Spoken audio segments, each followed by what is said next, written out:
জানেন কি, দুবরাজপুরে রয়েছে এমন এক কালী মন্দির যেখানে মা রয়েছে জীবন্ত অবস্থায়। কি এমন হয়েছিল যে আমরা মাকে এখানে জীবন্ত বলছি? তাহলে বলি শুনুন।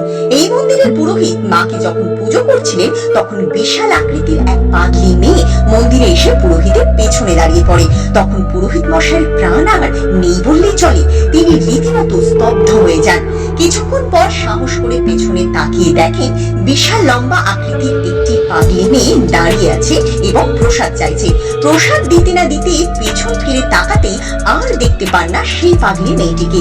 তখন তিনি বুঝতে পারেন যে মা কালী স্বয়ং এসেছিল এখানে পাগলি মেয়ের রূপ ধারণ করে। এখন বুঝতে পারছি সে ছদ্মবেশে ছিলেন। হ্যাঁ, মা কালী নিজেই এসেছিলেন এই পবিত্র স্থানে। তাই তো এই মন্দিরে যেই ভক্ত এসে মায়ের দর্শন করেছে এবং মায়ের কাছে কিছু চেয়েছে, মা তাদের কথা শুনেছে এবং রেখেছে। মন্দিরের নাম বিনাপানি মা। গুগল ম্যাপে কালী মন্দির আশ্রম লিখলে পেয়ে যাবেন।